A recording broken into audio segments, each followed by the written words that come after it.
ओम ज्ञानतिमिरन्दस्य ज्ञानाञ्जनशलाकया चक्षुरुन्मिलितं येन तस्मै श्रीगुरवे नमः। श्रीचैतन्यमनोभीष्टं स्थापितं येन भूतले स्वयं रूपः कदा मह्यं ददाति स्वपदान्तिकं। वन्देऽहं श्रीगुरून् श्रीयुतपदकमलं श्रीगुरून् वैष्णवांश्च श्रीरूपं साग्रजातं सहगण रघुनाथान्वितं तं सजीवं साद्वैतं सावधूतं परिजनसहितं कृष्णचैतन्यदेवं श्री राधा कृष्ण पादान सहगण ललिता श्री विशाखान्वितांश्च। हे कृष्ण करुणा सिंधु दीनबंधु जगतपते गोपेश गोपिका कांत राधा कांत नमोस्तुते। तप्त कांचन गौरांगी राधे वृंदावनेश्वरी वृषभानुसुते देवी प्रणमामि हरिप्रिये। वाञ्छाकल्पतरुभ्यश्च कृपा सिन्धुभ्येव च पतितानां पावनेभ्यो वैष्णवेभ्यो नमः। जय श्री कृष्ण चैतन्य प्रभु नित्यानंद श्री अद्वैत गदाधर श्रीवासदि गौरभक्तवृंद। हरे कृष्णा कृष्णा कृष्णा हरे हरे, हरे राम राम राम हरे हरे। नमो विष्णुपादाय कृष्ण पृष्ठाय भूतले श्रीमते भक्तिवेदांत स्वामी नित्यानाम्ने नमस्ते सारस्वती देवी गौरवाणी प्रचारणे निर्विशेष शून्यवादी पाश्चात्य देशतारिणे। हरे कृष्णा। सभी को स्वागत है।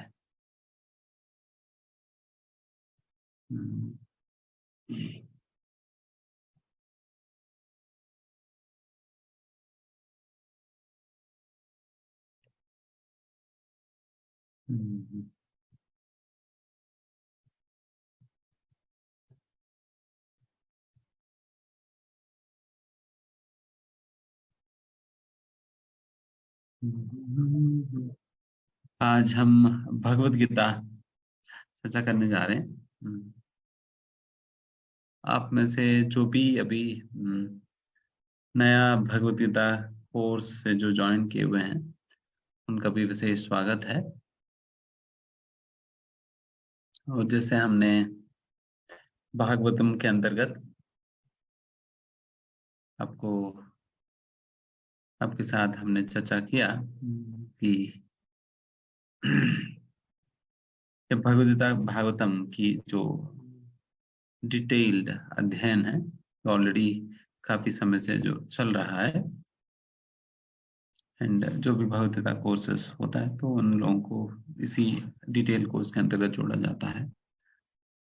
एंड थ्रू दिस ऑल्दो एक प्रकार से आप बीच में ज्वाइन कर रहे हैं, फिर भी आपको समझने में या रिलेट करने में कोई दिक्कत नहीं होगा, क्योंकि आप लोग ऑलरेडी भगवत गीता कोर्स के अंतर्गत पूरा 18 अध्यायों का एक समरी स्टडी तो कर चुके हैं। आपको बता दिया जा चुका है, हम बता चुके हैं भगवत गीता की समरी सारे चैप्टर्स की हमने ऑलरेडी चर्चा किया हुआ है। तो भगवत गीता के अंतर्गत कितने सेक्शंस है और हर सेक्शन के अंतर्गत क्या चर्चा होता है।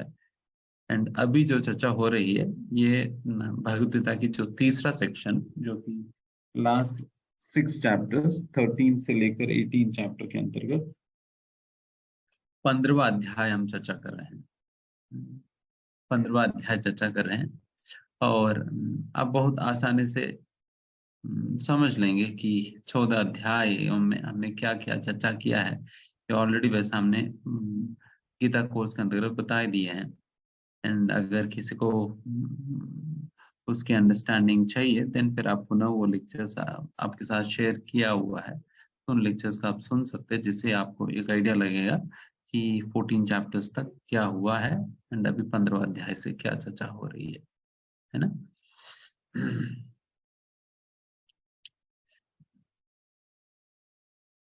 वैसा ये भगवद गीता की जो फर्स्ट सेक्शन में कर्मयोग के विषय में, सेकंड सेक्शन में भक्ति योग के विषय में और तीसरा सेक्शन के अंतर्गत ज्ञान योग के विषय में प्रमुखता है। मतलब ऐसा नहीं कि एक्सक्लूसिवली ज्ञान योग के विषय में चर्चा होता है, बल्कि यहाँ पर भी कर्मयोग भक्ति योग के विषय में भी चर्चा होता तो है, बट फिर भी प्रमुखतः प्रोमिनेंटली यहाँ पर ज्ञान योग के विषय में चर्चा होता है। एंड इस ज्ञान योग के विषय में चर्चा करते हुए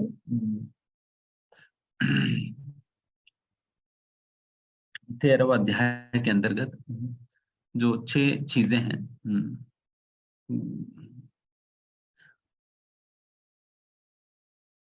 क्षेत्रज्ञ, ज्ञानम, ज्ञेयम और पुरुष प्रकृति, ये 6 चीजें चर्चा किया गया था। एंड फिर उसके उपरांत 14 चैप्टर में इस भौतिक प्रकृति के विषय में हम लोगों ने चर्चा किया। भौतिक प्रकृति मतलब क्या होता है? भौतिक प्रकृति के अंतर्गत जैसा कई लोग प्रकृति प्रकृति करके कहते तो है, बट व्हाट एक्चुअली प्रकृति स्टैंड्स फॉर, इस अध्याय के अंतर्गत बताया जाता है त्रिगुणमयी माया है। जब माया के विषय में भी कहते हैं या प्रकृति के विषय में कहते हैं, ये त्रिगुणमयी है, 3 गुणों वाली है। ये 3 गुण को ही माया के रूप में भी संबोधित किया जाता है और प्रकृति के रूप में भी संबोधित किया जाता है। ये त्रिगुणा, 3 गुण, इन्हीं 3 गुणों के विषय में ही उस अध्याय 14 अध्याय के अंतर्गत चर्चा किया गया। 3 गुण क्या होता है और 3 गुणों से प्रभावित होने पे व्यक्ति का क्या लक्षण होता है, कौन सा गुण से प्रभावित होने पर किस प्रकार की गुण उनके अंदर प्रकट होता है। देन उसके उपरांत उन गुणों के प्रभाव में आने पे व्यक्ति किस लक्ष्य को प्राप्त करता है, उनके ऊपर किस प्रकार के प्रभाव पड़ता है, जैसा कि इमीडिएटली क्या इफेक्ट पड़ता है, मिड टर्म में क्या इफेक्ट पड़ता है, उसी प्रकार से लॉन्ग टर्म में क्या इफेक्ट पड़ता है, ये सारा चीजें चर्चा किया है। देन उसके उपरांत एक व्यक्ति इन गुणों के अतीत कैसे हो सकता है, how can you transcend the 3 modes, 3 गुणों के परे कैसे जा सकता है। इसके विषय में भगवान कहते हैं माम च यो व्यभिचारेण भक्ति योगेन सेवते, अगर कोई अव्यभिचारिणी भक्ति अगर कोई करता है, फिर उस अव्यभिचारिणी भक्ति के आधार पे व्यक्ति 3 गुणों के परे जा सकता है। तो ये भी चर्चा किए हैं। देन इस प्रकार से 14 अध्याय समाप्त हुआ। एंड अभी 15वां अध्याय के अंदर जिसे पुरुषोत्तम योग के रूप में जाना जाता है, पुरुषोत्तम योग। एंड इस पुरुषोत्तम योग के अंतर्गत शुरुआत में भगवान इस पूरा भौतिक सृष्टि को एक बरगद की पेड़ से तुलना करते हैं, जिस बरगद के पेड़ पे अनेक मतलब उल्टा बरगद की पेड़ से तुलना किया जाता है। इस प्रकार की पेड़ कि हमें वैसा व्यवहारिक तौर पर तो अनुभव नहीं होता है रियलिटी में, बट एक नदी की तट पे, एक पानी की समुद्र तट पे इस प्रकार की विचित्र दृश्य देखने के लिए मिलता है, जहां पर पेड़ उल्टा है, जिसकी शाखाएं नीचे की ओर है और जिसकी जड़ ऊपर की ओर है। तो इस प्रकार के पेड़ को हम वहां पर देख सकते हैं। एंड उसके अंतर्गत ये भी बताया गया था कि इस प्रकार की दृश्य, जिस प्रकार से पानी की जरूरत पड़ता है हमें उस प्रकार की दृश्य प्रतिबिंब देखने के लिए, उसी प्रकार से यहाँ पर कौन सा पानी है जिस पानी पर इस प्रकार के प्रतिबिंब हमें दिखाई देता है, वो है इच्छा, भौतिक इच्छा। इसलिए भौतिक इच्छा जब तक है तब तक ही भौतिक सृष्टि, तब तक ही ये प्रतिबिंब है। अगर पानी नहीं है तो प्रतिबिंब भी नहीं है। उसी प्रकार से भौतिक इच्छा जब तक है तब तक ही ये भौतिक सृष्टि रहेगा। एंड जैसा भौतिक इच्छा ही नहीं रहा, देन भौतिक सृष्टि भी आपके लिए नहीं रहेगी। इसलिए भौतिक इच्छा ही आधार है। एंड उसके अंतर्गत ये भी हमने बताया, जिस प्रकार से फल एक प्रतिबिंब जब दिखाई देता है, उस प्रतिबिंब पे भी, प्रतिबिंब वाला पेड़ पे भी फल हमें दिखाई पड़ता है। एंड उन फलों को खाने जब जाएंगे, हम वो फल तो खा भी नहीं पाएंगे, ना पकड़ पाएंगे, ना तोड़ पाएंगे, ना खा पाएंगे। उसी प्रकार से एक केवल दिखने के लिए, देखने के लिए होता है। उसी प्रकार से इस भौतिक सृष्टि के अंतर्गत ये जो आनंद रूपी जो फल है, वो केवल देखने के लिए है। वो असलियत में न तोड़ सकते हैं, न पकड़ सकते हैं, न खा सकते। वो खाने की चीज नहीं, वो तो केवल देखने के काम आता है। बस प्रतिबिंब पे फल केवल देखने के काम आएगी। उसी प्रकार से इस दुनिया के अंतर्गत जो आनंद भी, ये केवल देखने के लिए और केवल अपेक्षाओं में ही, एक्सपेक्टेशंस में ही आनंद है, असलियत में है नहीं। इस प्रकार से प्रतिबिंब पे जो फल असलियत में होता नहीं है, जिसके विषय में भी हम लोग चर्चा किए हुए थे। इसी पेड़ का और विस्तार वर्णन हुआ था। इसी वर्णन के अंतर्गत ये भी हम लोग चर्चा किए थे कि अल्टीमेटली इस पेड़ से अगर कोई किसी व्यक्ति को निकलना है तो काटना ही होगा, काटना पड़ता है। एंड कैसे काटेंगे? असंग शस्त्रेण दृढ़ेन, वैराग्य रूपी शस्त्र से इसको काटा जा सकता है। एंड फिर ये वैराग्य कहाँ से है कि, तो इसके विषय में बताया गया था कि ज्ञान से वैराग्य आता है, ज्ञान से वैराग्य आता है। तो इस प्रकार से ये सारा चीजें हम लोग चर्चा किए हैं। तो इसके उपरांत हम आज की श्लोक हम चर्चा करेंगे। आज कौन सा श्लोक का नंबर पे है ये बताएंगे?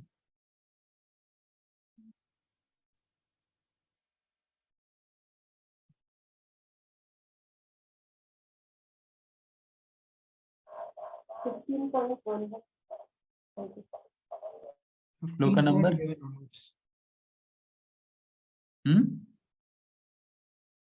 15.11 प्रभु जी। ओके।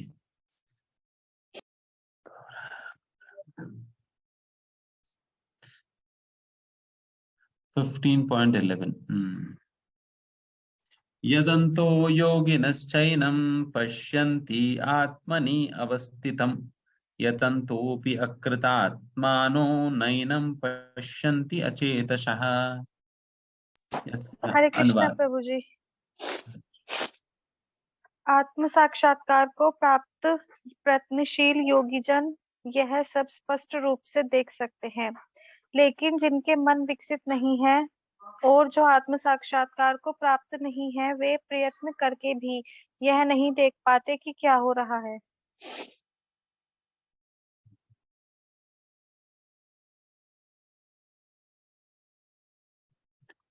यहाँ पर बताए जा रहे हैं क्या देख पाना और नहीं देख पाना किस बात को लेकर बताए जा रहे हैं। देखना, ये नहीं देख पाना, ये आत्मा के संबंध में कहा जा रहा है।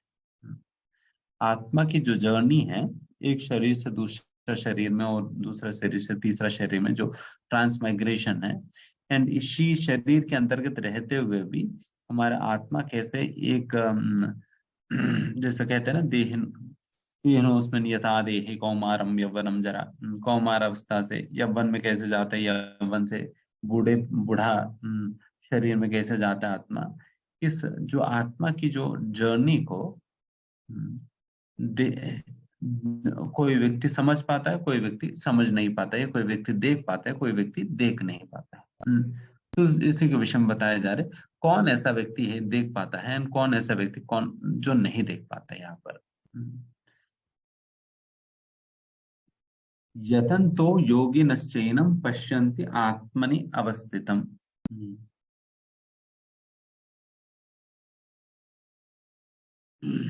जो योगी है एंड वो भी जो प्रयास कर रहा है और जो आत्म साक्षात्कार में स्थित है, वही वो व्यक्ति इसको बहुत ही क्लियरली देख पाता है। एंड बाकी लोग यतन तो अपि अकृतात्मानो, एंड बाकी लोग प्रयास करने पे भी जो इस प्रकार की साक्षात्कार में, आत्म साक्षात्कार में स्थित नहीं है, फिर वैसा लोग नयनम पश्यति अचेतसः, वो लोग बहुत प्रयास करके भी इसे देख नहीं सकेंगे। तो बहुत ही महत्वपूर्ण बात यहाँ पर भगवान कह रहे हैं। एक व्यक्ति प्रयास करके देख पाता है, दूसरा व्यक्ति प्रयास करने के बावजूद भी नहीं देख पाए, बिकॉज केवल हमारी प्रयासों से ही देखना या नहीं देखना निर्धारित नहीं है। बात ये समझना होगा, because this is not a material subject और ए मटेरियल एक्टिविटी। कोई भी भौतिक कार्य नहीं है, ना कोई भौतिक चीज है जो आप देखने का प्रयास कर रहे हो। इसलिए जो आप प्रयास करते हो वो तो भौतिक प्रयास है। उस भौतिक प्रयास से ही आप कैसे देख पाओगे किसी भी आध्यात्मिक चीजों को। आप चाहे कितना भी कितना स्ट्रॉन्ग, एक्यूरेट माइक्रोस्कोप को भी लाएंगे ना, तब भी क्या आत्मा को देख पाओगे? नहीं देख पाएंगे। बिकॉज आत्मा की साइज के विषय में हमारे शास्त्र में बताया जाता है, केशाग्र शतभागस्य शतदा विंशति। अगर हमारा जो बाल है, बाल की केश अग्र, केश मतलब बाल है, बाल की जो अग्र भाग है, टिप ऑफ द हेयर, वो उसको 10,000 टुकड़े करेंगे ना, वो 10,000 बार टुकड़ा कितना बड़ा होता है, मतलब बाल की अग्र भाग को, मतलब क्रॉस सेक्शन को, क्रॉस सेक्शन को 10,000 बार आप टुकड़े, 10,000 टुकड़े करेंगे, उसकी एक क्रॉस सेक्शन कितना बड़ा होता है, उतना बड़ा आत्मा होती है। उतना बड़ा आत्मा होता है, देन उतना आत्मा को कौन सा आप माइक्रोस्कोप से देख पाएंगे ना? कौन सा माइक्रोस्कोप से देख पाएंगे? इसलिए यहाँ पर बताया जा रहे, अगर उस प्रकार से आप कितना भी प्रयास करो फिर भी आप देख नहीं पाओगे, देख नहीं पाओगे, बिकॉज ये संभव नहीं है। It is not possible to see this by any materialistic endeavour और मीन्स। कोई भी भौतिक प्रयास से, भौतिक विधान के द्वारा इस आत्मा को देख पाना, समझ पाना बहुत मुश्किल है। बहुत मुश्किल नहीं, कर ही नहीं पाएंगे करके भगवान बता दे रहे हैं, होएगा नहीं। तो फिर क्या करे? यहाँ पर बताया जाए, योगिनस, अगर कोई योगी जो आत्म साक्षात्कार में स्थित है, अगर वो व्यक्ति प्रयास करता है, देन फिर वो देख सकता है, वो तो बहुत क्लियरली देख पाता है। उनको तो बहुत क्लियरली दिखता है। बट यहाँ पर ये जो बड़े जो दिखाई नहीं देता है, इसलिए यहाँ पर ये बात हमें क्लियरली समझना चाहिए कि it is not by my endeavour and my and by some materialistic means would I be able to see the existence of atma. आत्मा के अस्तित्व को मैं अपने प्रयासों से, कोई भौतिक योजना से मैं आत्मा के अस्तित्व को नहीं देख पाऊंगा। आत्मा के अस्तित्व को केवल मैं आध्यात्मिक तौर पर ही देख सकूंगा। there is no other way. यहाँ पर केवल आत्मा का ही विषय में नहीं, तक भी अगर भगवान के धाम के विषय में भी क्यों न हो, देखिए भगवान के धाम या उसके विषय में भी अगर आपको किसी भी प्रकार की इंफॉर्मेशन चाहिए, क्या आप गोलोक वृंदावन में कोई सीसीटीवी लगा कर आएंगे? यहाँ से देखेंगे वहां पर क्या चल रहा है करके, वहां सीसीटीवी लगा दिया और यहाँ से देखेंगे कंट्रोल रूम में बैठ के, ये तो नहीं कर पाओगे, पहुंच ही नहीं पाओगे। सबसे पहले ब्रह्मांड का ही, ब्रह्मांड को भी पार नहीं कर पाते हम लोग। ब्रह्मांड को पार कर पाना तो दूर की बात है, ब्रह्मांड को तो कम से कम नापो तो सही पहले। ब्रह्मांड को नापो तो सही, फिर उसके बाद पार करने की बात की जाए। एंड वैसा तो एक ब्रह्मांड की बातें किया जा रहे हैं, एंड उस प्रकार के ब्रह्मांड तो कितने हैं, अनंत कोटि है, मतलब अनलिमिटेड है। कोटि मतलब करोड़ है, और कितने करोड़ है? अनंत है, अनगिनत करोड़ है। इतने करोड़ों करोड़ों की संख्या में जो ब्रह्मांडों को कब पार करोगे, कब गोलोक, एंड उसके बाद भी ये पूरा जो भौतिक सृष्टि होता है ना, ये पूरा भौतिक सृष्टि को कवर करते हुए 8 लेयर्स होते हैं, 8 लेयर्स होते हैं। ये यूनिवर्सल स्ट्रक्चर, मतलब यूनिवर्सल स्ट्रक्चर होता है। इस पूरा भौतिक सृष्टि, इस भौतिक सृष्टि के अंदर ये सारा अनंत ब्रह्मांड है, उस भौतिक सृष्टि को कवर करते हुए 8 लेयर्स होते हैं। एक एक लेयर उसकी पहला वाला लेयर से 10 गुना मोटा होता है। एक एक लेयर उसकी पहला वाला लेयर से 10 गुना मोटा होता है। एंड उस प्रकार की वो भी कितना बड़ा डिस्टेंस है जो आप कवर कर पाओगे। एंड फिर वो कवर करने के बाद भी क्या गोलोक वृंदावन आ जाता है? तब भी नहीं, ब्रह्म ज्योति होता है, तब भी ब्रह्म ज्योति आता है। देन ब्रह्म ज्योति को भी पार करेंगे तब जाकर स्पिरिचुअल वो स्पिरिचुअल वर्ल्ड में भी जिस प्रकार से मटेरियल वर्ल्ड के अंतर्गत अनंत कोटि ब्रह्मांड है, उसी प्रकार से स्पिरिचुअल वर्ल्ड के अंतर्गत अनंत वैकुंठास है। करोड़ों करोड़ों की संख्या में वैकुंठास है। उन वैकुंठों में, इन सारे वैकुंठों के बीच में गोलोक वृंदावन रहता है। एंड वहां तक आप कौन सा एरोप्लेन में पहुंच जाएंगे ना, कौन से एरोप्लेन, कौन सा रॉकेट, कौन सा टेक्नोलॉजी से आप वहां तक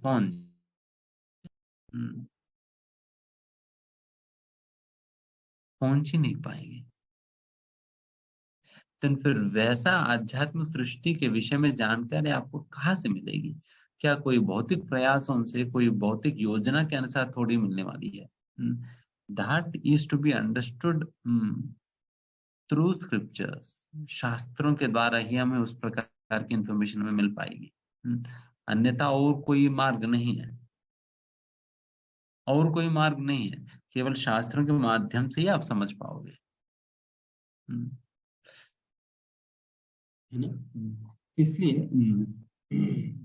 इसलिए that is not to be understood by any materialistic means. कोई भौतिक प्रयासों से, भौतिक योजना के अनुसार आध्यात्मिक सृष्टि के विषय में, ना भगवान के विषय में, ना आध्यात्मिक सृष्टि के विषय में, ना आत्मा के विषय में समझ पाएंगे। कि सारा जो आध्यात्मिक संबंधित चीजें हैं, आत्मा के विषय में हो, भगवान के विषय में हो, भगवान की जो आध्यात्मिक सृष्टि है उसके विषय में हो, वो सारा जानकारी केवल हमें आध्यात्मिक माध्यम से, शास्त्रों के द्वारा ही प्राप्त हो पाएगी, अन्यथा नहीं। इसलिए वैसा आध्यात्मिक पद का आश्रय लेकर हमें उन चीजों को समझने का प्रयास करनी चाहिए, है ना? ये बहुत बहुत ही महत्वपूर्ण अंश है जो भगवान यहाँ पर बता रहे हैं।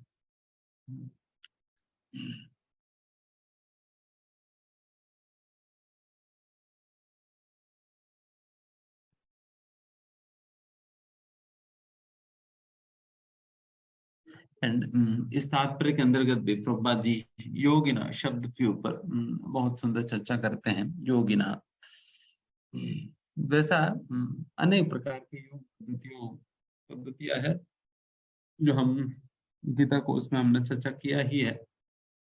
भक्ति योग, ज्ञान योग, अष्टांग योग करके विभिन्न योग पद्धति है, कर्म योग, ऐसा करके। और इन सारे योग पद्धतियों में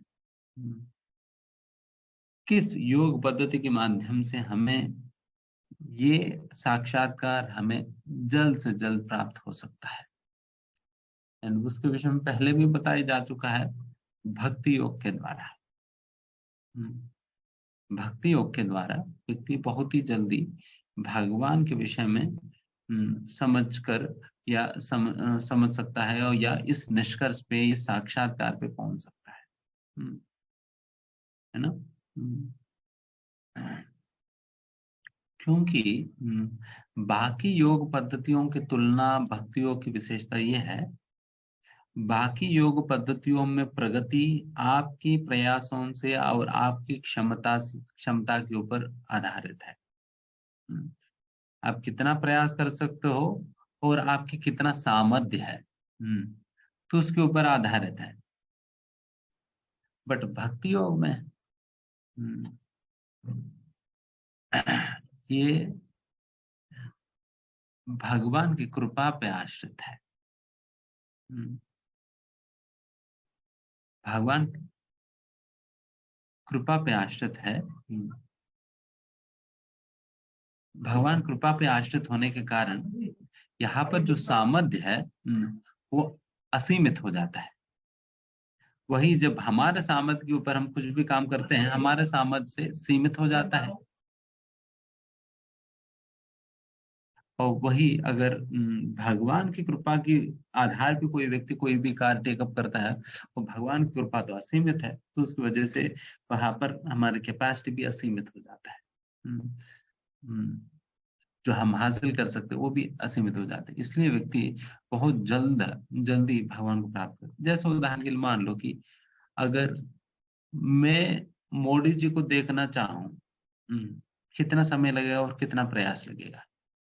अगर मैं चाहूं कि मोदी जी से मिलना है, मोदी जी से बातचीत करना है, बहुत समय लगेगा ना।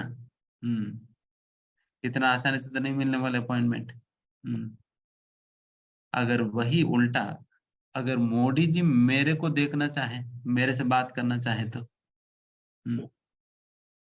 कहीं भी मैं हूँ, मुझे किडनैप करके ले जाएंगे 1 सेकंड में।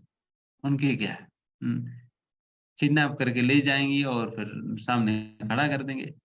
मोदी साहब देखो, आप इनसे बात करना चाहा ना, बस आपके सामने आ गया। समझ गया ना। मैं अगर अपनी क्षमता से मोदी से मिलने का प्रयास करूं तो बहुत समय लगेगा, बहुत प्रयास लगेगा। अगर वही मोदी, मैं ऐसा काम करूं जिससे मोदी जी खुद चाहें कि अच्छा मुझे उनसे मिलना है, देन फिर हो गया काम। तो भक्ति में हम वही करते हैं, हम वैसा भक्ति में ऐसा कार्य करने को प्रयास करते हैं जिससे भगवान बहुत संतुष्ट और खुश, प्रसन्न हो जाए, जिससे भगवान स्वयं हमें देखना चाहे। हम्म, तो भगवान जब देखना चाहे तो हो गया काम। तो हो गया। तो ये डिफरेंस है बाकी योग पद्धतियों में और भक्ति योग में, यही डिफरेंस है।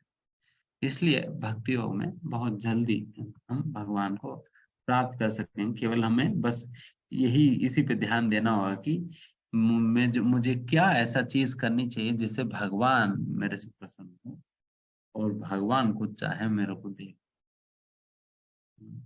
अब सोच लेना क्या मैं करूं कि भगवान मुझे देखना चाहे।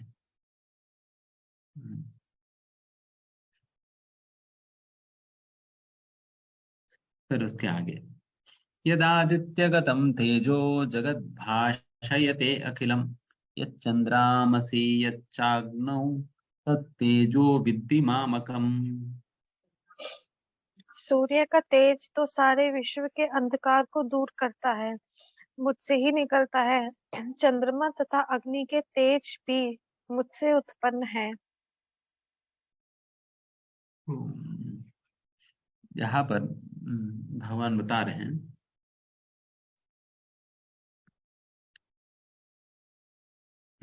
जो भी सूर्य का, चंद्रमा का जो भी तेज है वो कहाँ से आ रही है?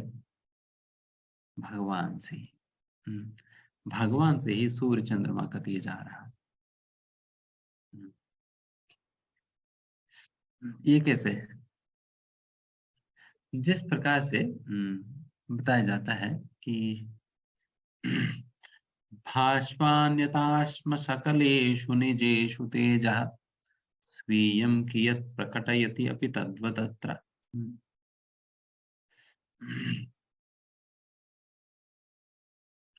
इसमें बताया जा रहा है कि जिस प्रकार से सूर्य की रश्मि जब इस धरती पर अनेक प्रकार के रत्न जो होता है, उन रत्नों पे पड़ने पे वो सूर्य रश्मि रिफ्लेक्ट होता है, उसके कारण फिर यह रत्न बहुत अमूल्य हो जाता है। बहुत अमूल्य हो जाता है। सूर्य की रश्मि की वजह से, तो अगर सूर्य की रश्मि अगर बंद कर दिया जाए, इन रत्नों का अपना क्या है? सूर्य की रश्मि को ही तो रिफ्लेक्ट करता है ना सारे। उसी प्रकार से ही भगवान का ही तेज को ये सभी सूर्य चंद्रमा सभी लोग रिफ्लेक्ट, है ना। भगवान का ही तेज क्या है? ये जिसे ब्रह्म ज्योति के रूप में लोग जानते हैं, ब्रह्म ज्योति। ये ब्रह्म ज्योति ही क्या है कि ये ब्रह्मणो ही प्रतिष्ठा अहम, मतलब ये ब्रह्म ज्योति का जो आधार है ये भगवान स्वयं है। एंड इसी बात को ब्रह्म संहिता के अंतर्गत भी इस प्रकार से कहा जाता है, यस्य प्रभा प्रभवतो जगदंड कोटिम कोटिस्वशेष वसुदादि विभूति भिन्नम तद ब्रह्म निष्कलम अनंत मशेष भूतम गोविंदमादि पुरुषम तमहम वचा। कुछ में बताया जा रहा है यस्य, यस्य प्रभा, जिनकी प्रकाश, जैसा भगवान के शरीर से जो कांति जो निकलता है, भगवान के शरीर का जो तेज होता है, वो तेज ही ब्रह्म ज्योति होता है। एंड ये ब्रह्म ज्योति का ब्रह्म ज्योति के विषय में तो कई बार लोग कहते हैं ना, भगवान की शरीर कैसे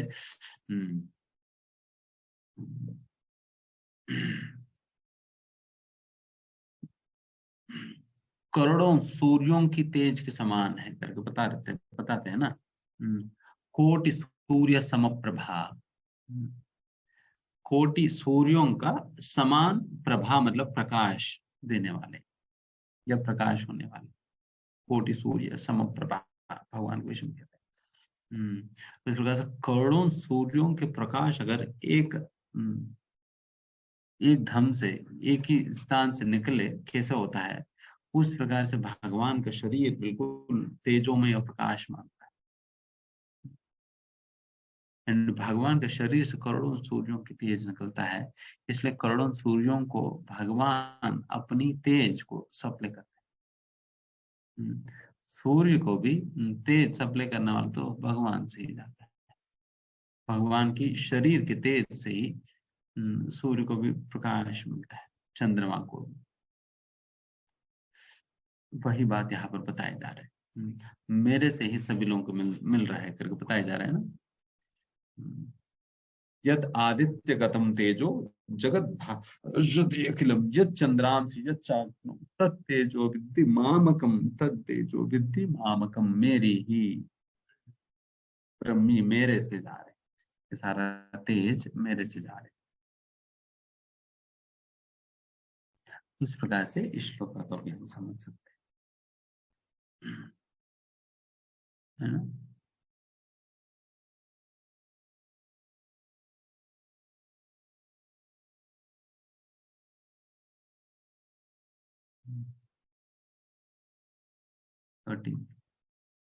गामाविश्य च भूतानि धारयामि अहमोजसा पुष्णामि चौषधि सर्वा सोमो भूत्वा रसात्मकः। मैं प्रत्येक लोक में प्रवेश करता हूँ और मेरी शक्ति से सारे लोग अपनी कक्षा में स्थित रहते हैं। मैं चंद्रमा बनकर समस्त वनस्पतियों को जीवन रस प्रदान करता हूँ।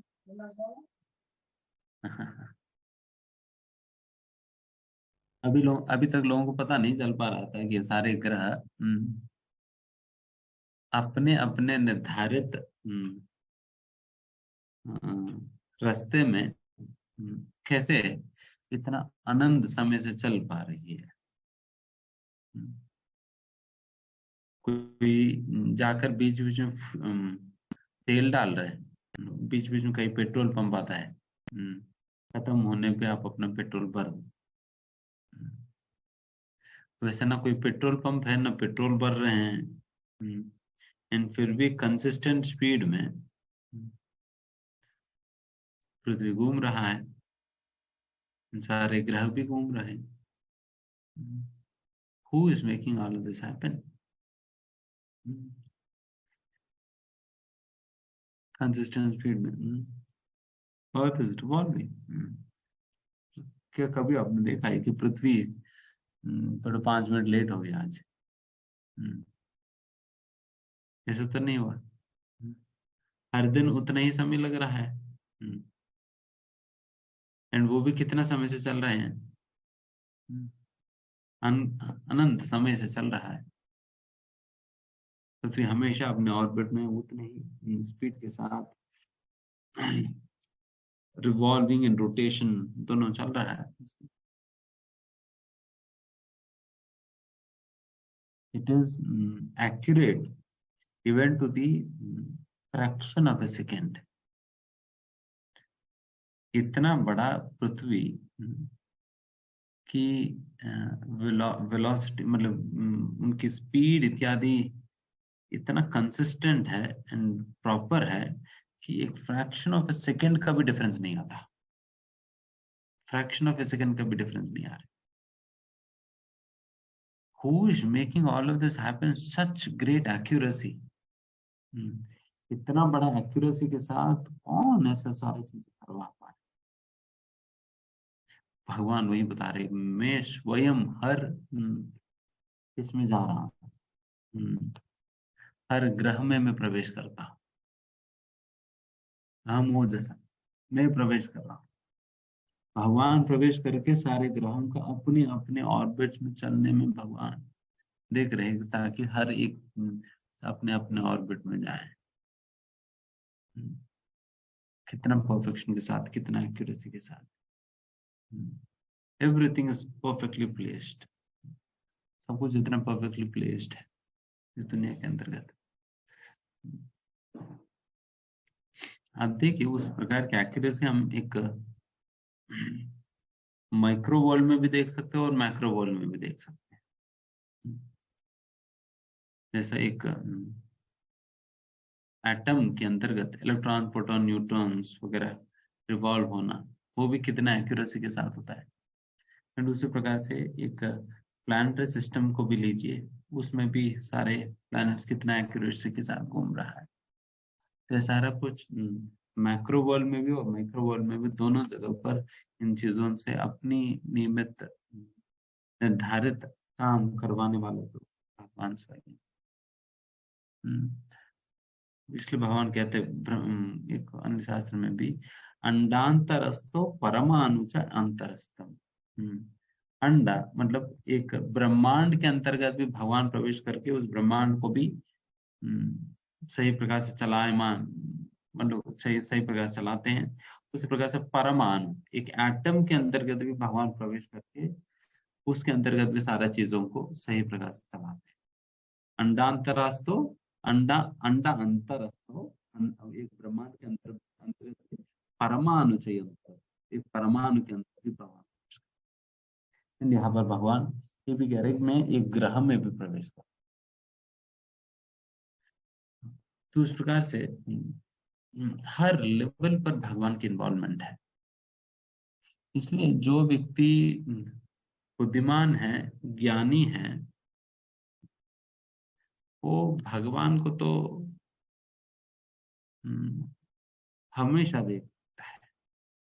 संत सदैव हृदयेषु विलोकयन्ति, बिकॉज भगवान हर जगह व्याप्त है ना। एक परमाणु से लेकर एक ब्रह्मांड तक हर जगह भगवान के अस्तित्व है।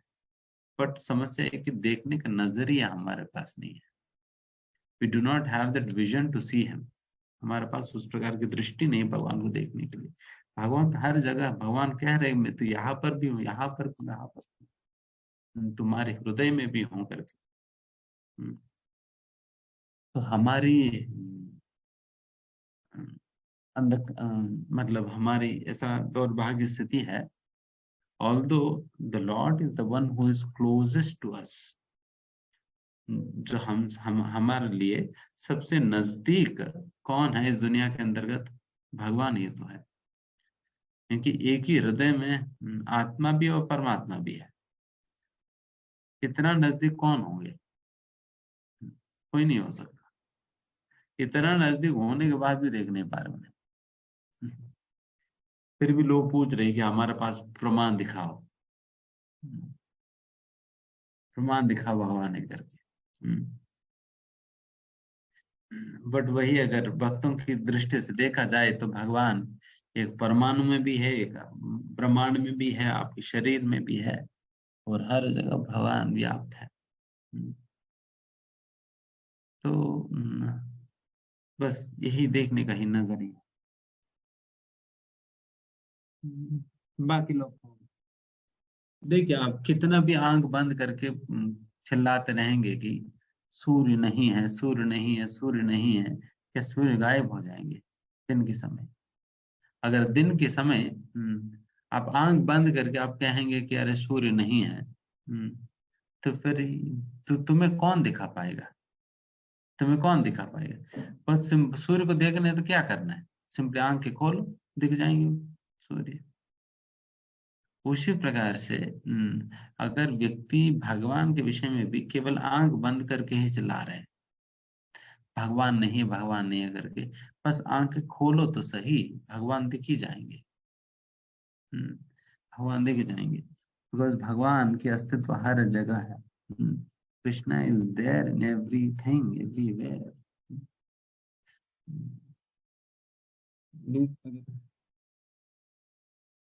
Because nothing can exist in this world without Krishna support.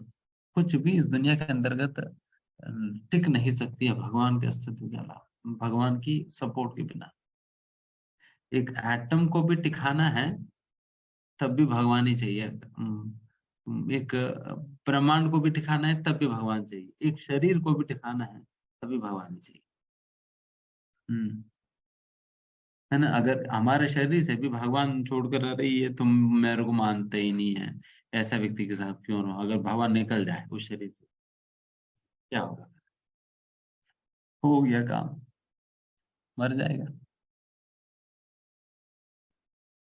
मर जाएगा। उसी प्रकार से अगर एक एटम से निकल जाएंगे भगवान, देन एटम का तो खत्म हो गई। हर चीज को भगवान ही तो पकड़ कर रखे हैं। जिस प्रकार से गीता में भगवान ने कहा ना, कि सूत्रे मणिगणा एवा मयि सर्वम इदं प्रोतम। मैं ही हर जगह व्याप्त हूँ, इन सारे चीजों को मैं पकड़ कर रखा हूँ। कैसे? सूत्रे, एक रस्सी जिस प्रकार से सारा मोतियों को पकड़ कर रखती है, उसी प्रकार से सारी चीजों को मैं ही पकड़ कर रखा हूँ। चाहे एक एटम हो, चाहे ब्रह्मांड हो, हर चीज को। उस प्रकार से भगवान हर जगह व्याप्त है। बुद्धिमान व्यक्ति को पता चलता है जब मोतिया सारा इकट्ठा है, तो समझ आता है कि उन मोतियों के पीछे एक रस्सी पड़ा हुआ है जो दिखाई नहीं देता। बट बुद्धू लोगों को तो लगता है कि मोती अपने आप ही इस प्रकार के अरेंज्ड है। बस लटक रहा है मोती हवा में। हवा में मोती कैसे लटकेगी? ये कौन सा लॉजिक है? ये कौन सा साइंस है? कुछ ना कुछ धागा या कुछ ना कुछ सपोर्ट चाहिए ना सारा मोती को टंगने के लिए, लटकने के लिए। एंड उसी प्रकार से ब्रह्मांड के अंतर्गत सारे अरेंजमेंट जो हमें दिखाई दे रहा है, तो उन सारे अरेंजमेंट को पॉसिबल करने के लिए भगवान होना है। भगवान है तभी तो भगवान सारी चीजों को पकड़ कर रखा है, एंड फिर is making all of this happen. वही बात यहाँ पर भगवान शेयर भी कर रहे हैं। इस प्रकार से इन बातों का हम समझना है। आज मैं थोड़ा सा जल्दी में समाप्त करना चाहता हूँ session. I will discuss last shloka and finish. अहं वैवस्वानरो भूत्वा प्राणिनां देहमाश्रितः प्राणापान समायुक्त पचाम्यन्नं चतुर्विधम्।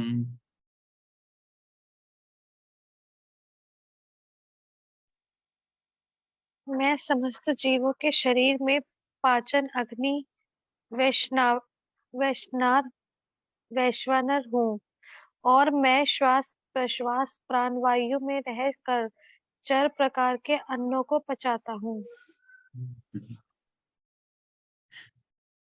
तो भगवान यहाँ पर ये भी बता रहे कि यहाँ तक कि हम कितने असमर्थ है, खाए हुआ खाना को पचा भी नहीं सकते। अगर अब भगवान अपना जठरा अग्नि को वापस ले ले, देन आपने जो भी खाना खाया है, रोटी सब्जी दाल चावल पिज्जा बर्गर जो भी आपने खाया है, वो एज इट इज रह जाएगी। वो एज इट इज रहेगा ना। उससे कुछ एनर्जी, कुछ डाइजेस्टिव जूस प्रोड्यूस होगा, ना कुछ नरिशमेंट होगा, ना कुछ ब्लड बनेगा, कुछ भी नहीं होगा, एज इट इज रह जाएगी। भगवान बता रहे वैवस्वानरो भूत्वा, I am the digestive fire. उस जठराग्नि भी भगवान स्वयं है जो खाना को पाचन करने वाला, पचाने वाला।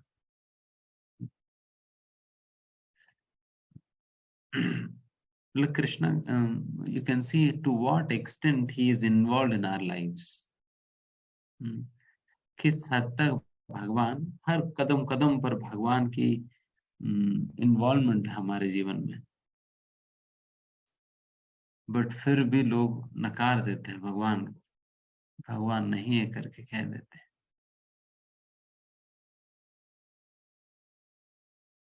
भगवान नहीं करके नकार देते हैं। बट भगवान की हर जगह जगह पर भगवान की इन्वॉल्वमेंट है, खाना को पचाने के लिए भी क्यों नहीं, है ना।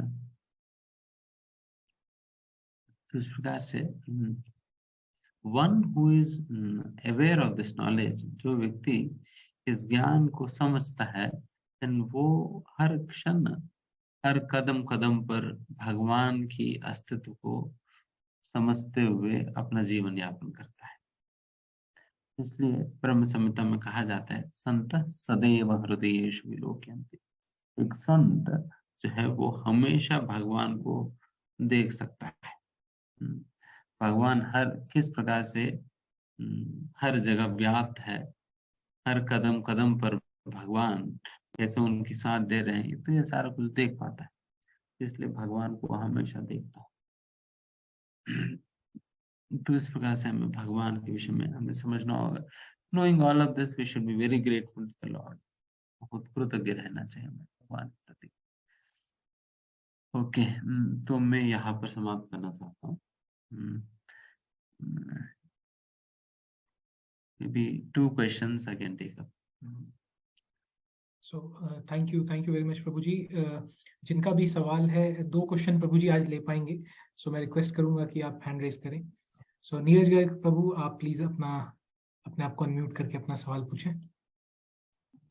हरे कृष्णा प्रभु जी, दंडवत प्रणाम। जैसा कि भगवत गीता और भक्ति योग में भी पढ़ा है हमने कि एक डिवोटी या एक भक्त का स्टेज होता है जब वो सुख और दुख में सम रहे, मतलब वो समान रूप से एक्ट करे सुख और दुख में।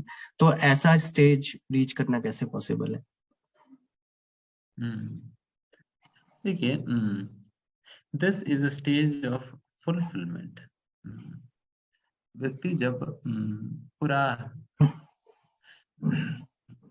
Stage of fulfilment and knowledge, जब व्यक्ति पूर्ण ज्ञान में स्थित है एंड अंदर से पूरा भरा हुआ है, मतलब he is very satisfied from within, then फिर वो व्यक्ति इस प्रकार से समान भाव रख पाए।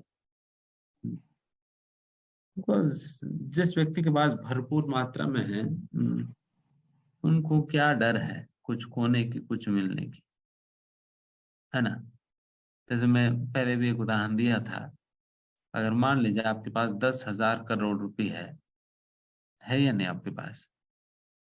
नहीं है, ठीक, मान लीजिए है, अभी तो कम से कम मानने में तो कोई गलती तो है नहीं।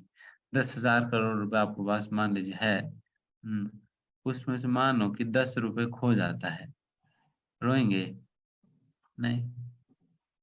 अगर 10 रुपए मिलने पे पार्टी तो नहीं मनाएंगे, बिकॉज वो 10 रुपए कोई मतलब ही नहीं रखता आपके लिए। तो आपके पास 10,000 करोड़ है, उसके सामने 10 रुपए तो कुछ भी नहीं है, कुछ खोना मिलना। इसलिए इस भौतिक दुनिया के कुछ खोना मिलना, it doesn't affect that person who is very rich in spiritual fulfillment। पहली बात यह है। एंड दूसरा, जैसा आप जब रात को सोते हैं, मान लीजिए कि रात को नींद में आप भारत की प्रधानमंत्री बन गए हैं। सुबह उठने के बाद आप हमें पार्टी देंगे? अरे मैं रात को प्रधानमंत्री बन गया था। या मान लीजिए कि सपने में आपने देखा कि एक शेर ने आपको खा लिया हुआ है, या आपके रिश्तेदार को खा लिया हुआ है, तो सुबह उठकर तो हम रोएंगे तो नहीं। जैसा सुबह हो जाता है, नींद खुल जाता है, तुरंत पता चल जाता है यार ये सारा सपना है। सपना है, मैं तो जब ये सपने आ रहा था मैं तो चिल्ला रहा था बेकार में, इसका कोई रेलेवेंस ही नहीं है मेरे जीवन से करके एक रेलेवेंटली उसे नकार देते। तो उसी प्रकार से इस दुनिया के अंतर्गत सुख दुख भी है। is completely irrelevant because that is all a matter of dream. तो ये जब कब पता चलेगी, जब ये बात पता चलेगी कि हम ये सारा सिंपल ड्रीम है ना. When we awaken to true knowledge, then we understand. जब आप उठ जाते हो, जग जाते हो, then आपको पता चलता है ये सपना है. उस प्रकार से आप समझ सकते हो. तब व्यक्ति सारी चीजों में समभाव रखता है, चाहे टाइगर खा ले या चाहे उनको प्राइम मिनिस्टर के पद मिल भी जाए, फिर भी ही इज इक्वल, बिकॉज दोनों ही सपना ही है. ठीक है. Thank you Neeraj Prabhu for that question. Next Ridhima माता जी, प्लीज आप अपने आप को अनम्यूट कीजिए और अपना सवाल पूछिए. राधा माधव. हरे कृष्णा प्रभु जी. हरे कृष्णा. प्रभु जी, मेरा सवाल थोड़ा अजीब सा है कि जैसे हमने 9th 10th के बच्चों को एटम का साइज भी पता रहता है, आजकल उनके कोर्स में तो होता ही है, और प्रोटॉन, इलेक्ट्रॉन और न्यूट्रॉन का साइज भी उनको पता होता है, तो क्या आत्मा का साइज उनसे भी ज्यादा छोटा है? क्योंकि वो तो हम माइक्रोस्कोप में देख पा रहे हैं, और अगर उनसे भी छोटा है तो फिर एक नई थ्योरी चल रही है, स्ट्रिंग थ्योरी, तो आपने तो वो पूरी वही थ्योरी बता दी. ऐसा लग रहा है कि वो उसी से ही रिलेटेड है. मतलब मुझे थोड़ा जानने की जिज्ञासा है, तो मैंने इसलिए ये प्रश्न पूछा आपसे. डेफिनेटली माइन्यूट भी है, साथ ही साथ ये उन एलिमेंट से नहीं बना हुआ है जो एलिमेंट्स आप ग्रॉसली देख सकते हो. जैसा बुद्धि है, मन है, ये हम देख पाते हैं नहीं, बट बुद्धि है या नहीं? हाँ, डेफिनेटली. हाँ, बुद्धि है. ये सटलर एग्जिस्टेंस है बुद्धि. इट इज सूक्ष्म स्तर पर इसके अस्तित्व है, इसको सटलिटी कहते हैं. जो ग्रॉसर एग्जिस्टेंस है, ये पृथ्वी, जल, वायु, आकाश, ये सारे, उससे जो सटलर एग्जिस्टेंस है, मन, बुद्धि, अहंकार. ये मन, बुद्धि, अहंकार में भी मन से भी ज्यादा सटल है बुद्धि, बुद्धि से भी ज्यादा सटल है अहंकार, जिसे आप ग्रॉसली देख नहीं पाओगे, ग्रॉसली इसको एक्सपीरियंस नहीं कर पाओगे, है ना. But we can understand the presence of intelligence when a person does some intelligent work. कोई व्यक्ति कोई बुद्धिमान कार्य करता है तो उससे समझा जा सकता है, अच्छा ये बुद्धिमान है, बुद्धि है इनमें, है ना. तो इस तीनों से ये जो सूक्ष्म शरीर बनता है, उससे भी ज्यादा सूक्ष्म है आत्मा, उससे भी सटल एलिमेंट से बना हुआ है, अहंकार से भी ज्यादा सटल है. अहंकार को भी तो नहीं देख पाएंगे ना हम, बिकॉज वो भी सटल है. तो उससे भी ज्यादा सटल है आत्मा की जो एलिमेंट्स है, सच्चिदानंद. तो इसलिए तो आजकल प्रभु जी जो स्ट्रिंग थ्योरी जो चल रही है, मेरे ख्याल से अभी उनको और डीप जानना है, उसको उससे भी डीप है आत्मा, तो मुझे लग रहा है. Yes, today's technology is nothing before spiritual technology. बहुत कुछ है. धन्यवाद. Okay, thank you. Thank you. Hare Krishna प्रभु जी. हरे कृष्णा माता ji, thank you very much for that question. So आज हम लोग 2 क्वेश्चन ले पाएंगे. नेक्स्ट आदेश प्रभु और शुभा माता जी, हम लोग में भी नेक्स्ट सेशन में आपका प्रश्न लेंगे. Thank you for raising your hand. एक बार हम सभी लोग हरे कृष्णा महामंत्र बोल के प्रभु जी का धन्यवाद करेंगे आज के सेशन के लिए. सभी लोग मिलके बोलते हैं, हरे कृष्णा कृष्णा कृष्णा हरे हरे, हरे राम राम राम हरे हरे. थैंक यू प्रभु ji for joining today session.